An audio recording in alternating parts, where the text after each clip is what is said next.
Well, hello again.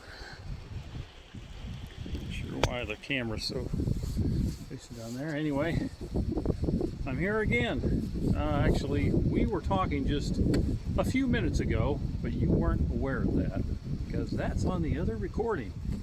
What happened was I got here, started yakking away, playing games with fish, and it started pounding down rain. It's still sprinkling slightly. But my name's Stefan Senna. This is my channel, The Coherence Path. All roads lead to you. And I have another channel, What Was Seen. That channel's about like Bigfoot sightings, superhuman strength, stuff like that.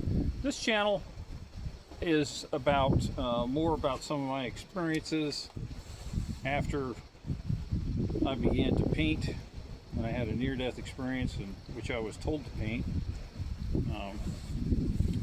which is not what I wanted to hear.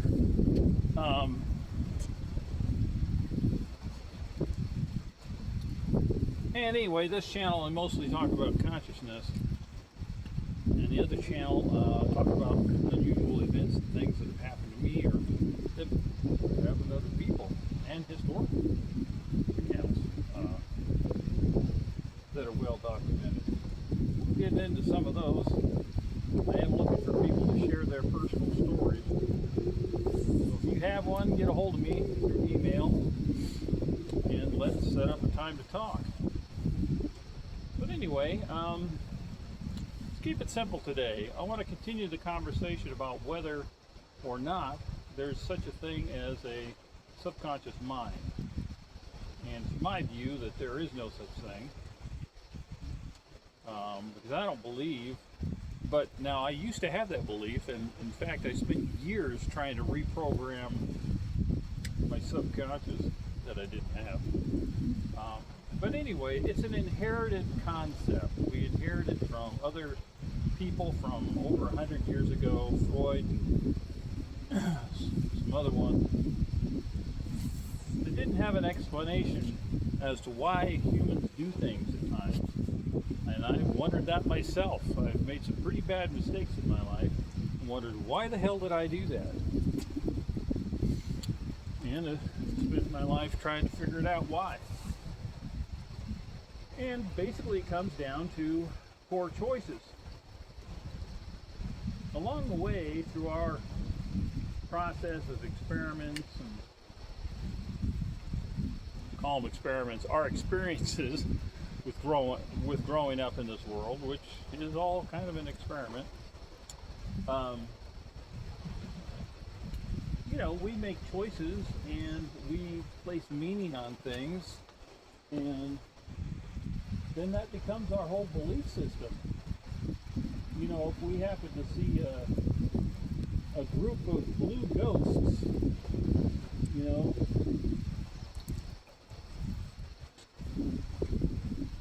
one night when we're out walking around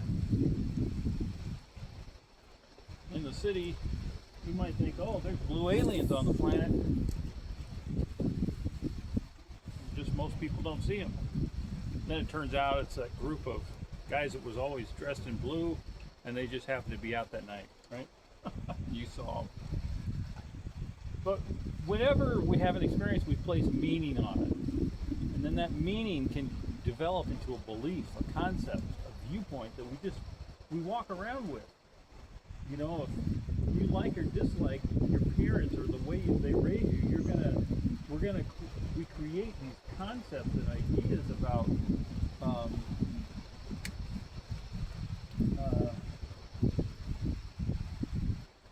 who our parents are and who we are.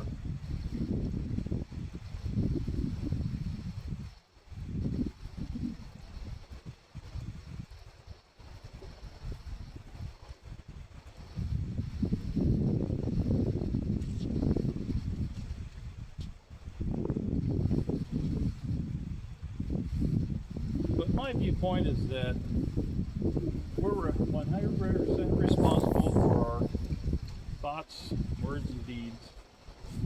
we know on some level what we're choosing to do. Now, if something becomes a habit, like maybe we went to a relative's house and we had, this is a good example. So I hated sweet potatoes as a kid because we only had them usually on Thanksgiving, and they always came mashed and filled with brown sugar with those marshmallows. I just absolutely hated that dish. And from then on, I decided I hated sweet potatoes. This carried on my entire life, even up to, now my sinker is under the water.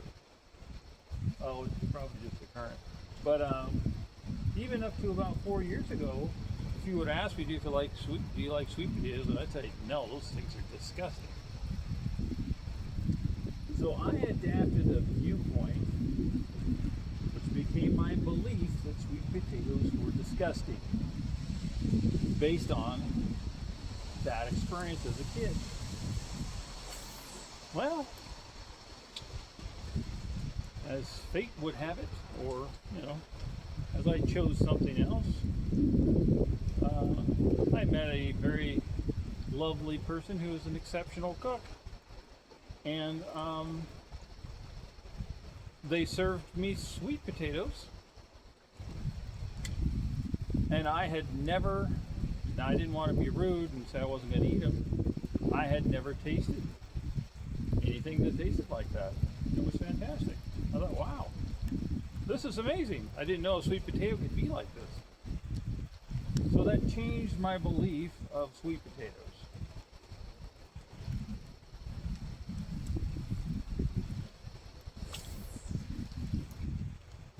Some of the experiences I had when I was a kid, I placed meaning on. Some of them were rightly so. That was a pretty good meaning you placed on that. But I walked through 20, 30, 40 years of my life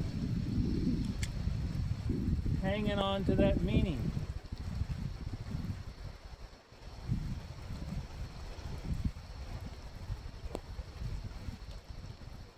And if you would have asked me to discuss it, I would have gotten upset. Upset for a lot of reasons.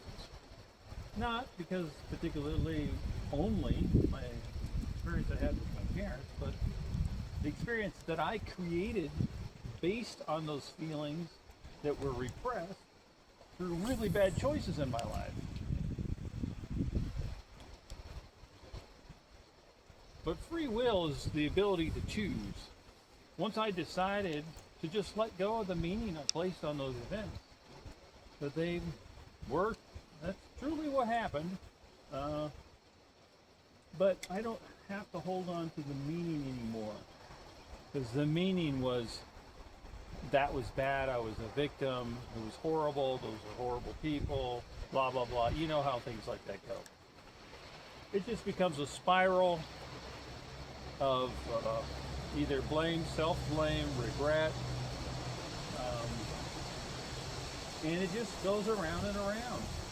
Every time you think about it, if you think about it, then it's a horrible feeling. But I had to ask myself, is it possible that I could just, my consciousness could just be okay with all of that and just let it be what it was and exist without it? Of course, the answer was yes, you can just let that go. During my near-body experience, or whatever you want to call it, that's what this being told me when I was in the meadow. The being told me that I no longer had to hold on. It's raining again. I never had to hold on. I no longer had to hold on to what I was holding on to. All those meanings that equated to me living in a box within my own mind. The things happened, people did things, I did things, there were horrible results, and that's just the way it is. Once I just said, okay, I don't need those walls. You know, when I was out of my body and this being was communicating to me telepathically about the whole thing, I realized, okay, I can just let that all go. I could just actually be, and I think my line, not on a rock underwater, that was interesting. So that's free will. That's choosing how we're going to think and feel about whatever it is. It doesn't matter what it is. And that could be stuff that's really good. Like I've always liked brownies. Brownies taste good. Gives you a nice warm feeling to have a brownie. It's fun to go on a bicycle ride with a brownie. Neat as you go. It's fun to go on a boat with a brownie. It's fun to watch movies with a brownie. It's fun to share a brownie with a friend. There's all kinds of fun things you can do with a brownie. Because brownies are good.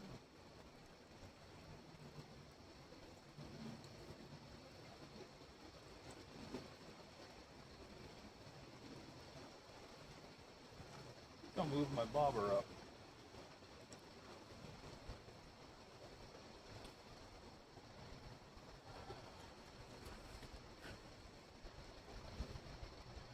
But you know, let's say that I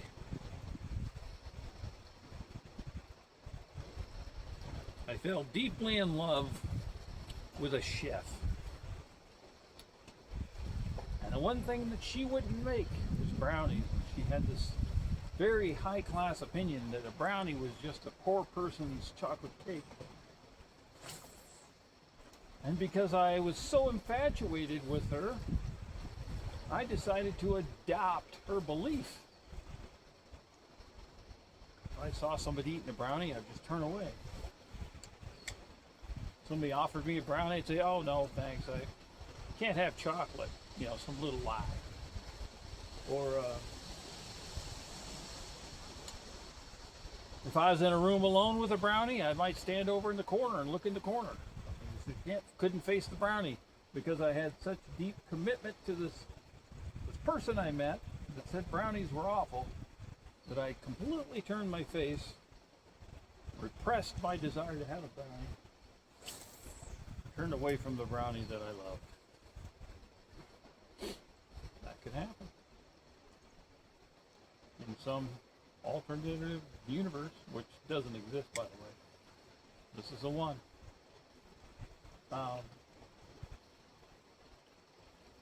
So I could change a positive thing, love of a brownie, to something different. I'm not going to call it bad, because maybe if you agree with the chef, that's a good viewpoint. A brownie's a poor person's chocolate cake. You live in a world where there's no brownies.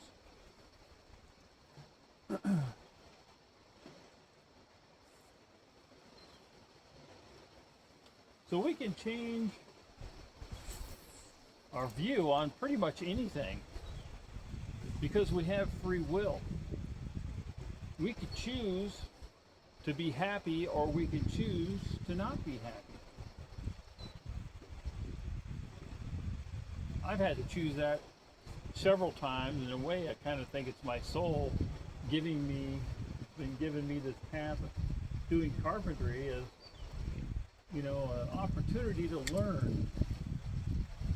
Not about carpentry. You can learn all that in about a month. Learn how to build a house by yourself. But I have faced many challenges. I remember one challenge. I tore my rotator cuff. I dislocated my shoulder and tore my rotator cuff. Now I did that when I was skiing. And at first I didn't know my shoulder was dislocated. All I knew is I could move my arm this way, but I couldn't move it this way. I could only move it like 4 inches that way. And of course it excruciatingly was painful, but I didn't know it was dislocated. That's another story. I'll title that video on the other channel what was seen, or maybe I could do it on this one. Communicating to your body. Because I told my body to fix it, and my body figured out a way to do it. But anyway,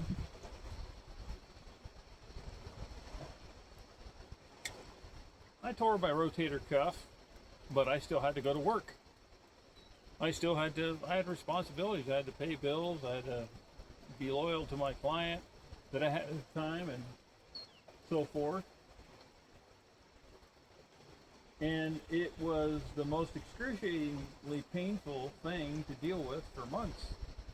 It still hurts because I haven't had surgery on it. And I just tore the other rotator cuff about 2 months ago. That's been fun. Been double the opportunities to be present. Not that I could recommend it. But that experience of being juxtaposed with a painful shoulder, the need to just not want to do anything, and just try to rest somehow and heal up, juxtaposed with having to go to work. And at the time I was working for a client in Long Beach, and that's where I saw the Bigfoot. But I was working under their beach house, installing these pier blocks. They were, I think they were 6x10 or 6x12 or something like that. And I had to get under the house, carry these chunks of beam, which weren't very long. They were at the most like 2.5 feet long, but they were heavy. But I had to sledgehammer them into place because I had to cut them the exact space that the old ones were, except maybe just a 1/16 of an inch longer. So it was a really tight fit, which I did. But I got under there, dislocated shoulder, sledgehammer, and every step of the way, driving up there, doing the work, resting, I just stayed in the mental space of this is what the present moment is offering. There's nothing I can do particularly about it at this time. And so let's just be present with it and stay neutral to the whole thing. And that gave me kind of a little bit of an edge to be like upbeat a little bit, like positive. Okay, I'm in a lot of pain. I'm crawling underneath this building using one arm to sledgehammer these things into place because the other arm's not basically even available except for to use my hand to like balance things. And it's about time to catch a fish now. But and what do you know? The worm is gone, and that means the fish we're going to catch gets a fresh worm. Okay, now, I don't know if you just saw that, but there's another rock just rolled down the side of the hill. That happened on another one of my videos. The rock was like 3 foot by 3 foot by 3 foot square. It wasn't raining that day, and I have no idea why a giant boulder would roll down the hill. I mean, I ventured that it's possible that a Bigfoot's watching me or hearing me talk, and it's echoing up in this canyon, and the Bigfoot's throwing the rock saying, hey, you know, buddy, keep it down there. I don't know. Or it's just, you know, natural soil movement. I think it's entertaining either way, as long as the rocks don't come down on my side of the river. Oh, what are we doing on time? 19 minutes.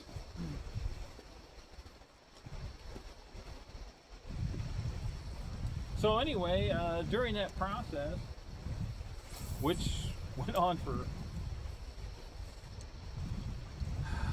think it's been 4 years now since I tore that rotator cuff, and I had, dye put in my body, and I went through this machine, and they said, "Yeah, you definitely have a torn rotator cuff." So I know it's there. I just don't have it's probably about $45,000 to fix it. By the time you add up the surgeon, hospitalization, you have to take off work for like 6 months because you're not supposed to move your arm. And if I have a subconscious mind and our brain is in control of our body, subconsciously I've been in good health my whole entire life. Why would my subconscious allow me to get injured in such a way, and why doesn't my subconscious heal that torn rotator cuff? Because it knows, based on all the years of my experience using that arm is so many times, that I need it again. There's a lot of holes in the idea of there being a subconscious mind. Because if there's a subconscious mind that's all powerful, makes you do things you really don't want to do, then we're robots. But we're not. We consciously choose. Just like when I was in intense pain and I went to work anyway, I chose how I consciously was going to experience that stimulation, that experience, all that stuff, or call it stimulation, I guess. Information. The information presented was that I had to work to pay bills. The other information presented was that my body was full of pain. Now, I caught a rock there. I'm not sure if I can eat that rock. If rocks are good with a little butter and salt, I'm not sure. Suppose that rock looks a little too big for me. I'm not that hungry. But anyway, we're taking another look at the subconscious mind. I'm making this a point because I spent thousands of hours researching, trying to reprogram, using self-hypnosis, using hypnosis of others, and it all did absolutely nothing. Now, I do believe that if we focus our mental attention and intention on something, then we can definitely achieve pretty much anything we want. But we won't be a robot to get there. You're not going to wake up some morning and go, "Those subliminal tapes of making me a good cook finally happened. I actually didn't practice cooking at all. I woke up this morning and I was hired by a 5-star restaurant and I immediately knew what to do." No. It's not going to happen. You can't keep saying the same statement over and over and over before you go to bed at night. "I'm a good cook, I'm a good cook, I'm a good cook, I'm a good cook," and expect you to magically become a cook. No, you gotta know how to choose fruits and vegetables and meats and try different recipes, and it takes a lot of practice, a lot of little tiny choices. Things we regret are just choices that we made at the time. Whether we did it highly aware of what we were doing, like when you get on a mountain bike and you head up a trail, you better be wide awake because you could slip on a rock and wreck, fall over, whatever. You have to be fully aware at the moment. There might be part of you in the background that's saying, "Oh, I wish my friends were with me," or "I got to do my laundry," or "when I'm done, I'm going to have some lunch." Yeah, that stuff can be pushed to the background. But it's not in the subconscious. There is not a subconscious. It's just on the bandwidth of consciousness. Some things are more important than others. And the more we do something over and over and over, it becomes a priority. If I eat sugar every morning in the form of a croissant, pancakes, whatever the heck it is, And I do that over and over and over. I'm choosing to have a sweet breakfast every morning. Somebody might ask me, "Oh, what kind of breakfast do you have?" And you might say, "Well, I usually have a sweet breakfast because of these reasons. You know, your brain needs carbohydrates, your body, you're just waking up, and blah blah blah." And so we establish a belief based on our choices. We're making the choices. We're responsible for making the choices.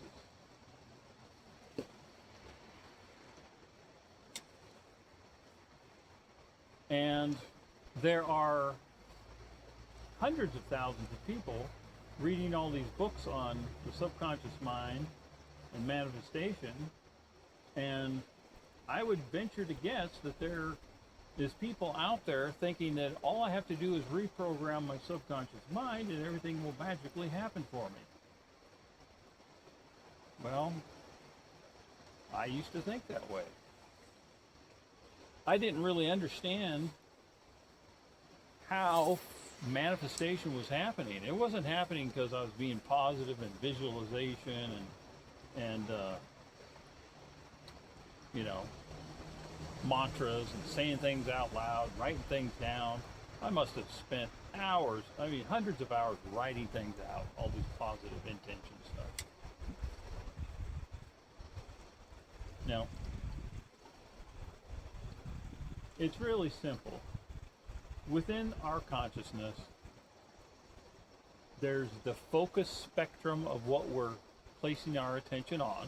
Right now, I'm focusing on fishing and on speaking and where my body's positioned to the camera. Now, I'm also aware on my greater bandwidth that my car is parked up above me, the food in the car, you know, there's cars going down the road behind me, the weather that's above me, is it going to rain, is it not going to rain, the sun's coming out, are my clothes drying out? There's all this other stuff going on within the spectrum of my consciousness.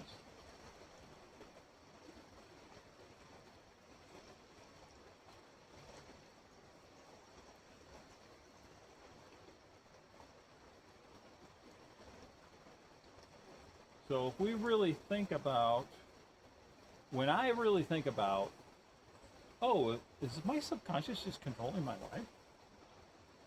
I can watch and observe within my own mind how I'm making decisions from a third person place.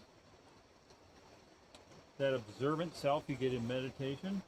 I can observe how I'm creating particular viewpoints and thoughts, interpreting them, and then choosing particular decisions. Like this morning, I had some paperwork that needs done by Monday. Well, I wanted to go fishing. I don't know if going fishing this morning is any better than, you know, Sunday afternoon or this afternoon. Today's Saturday.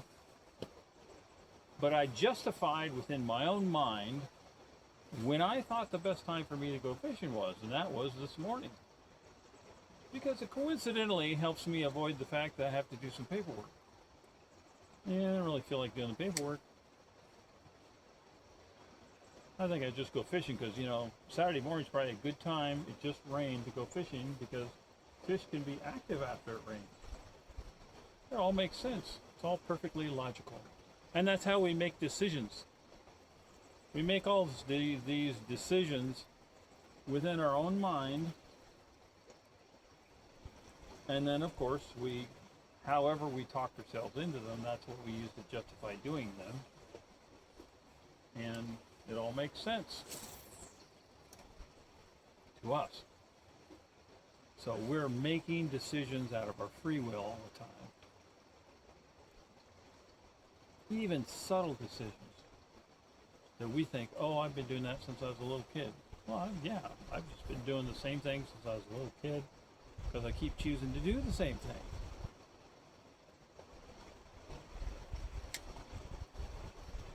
Whatever it is. funny. My line is... Oh, the current's carrying my line down under the water. It's kind of cool. Anyway, so that's another small discussion about the subconscious and versus free will and making choices. And I think we're heading towards the end of time. Yeah, so the next video, I'm going to make it right after this, is whether hypnosis works or not, which it doesn't.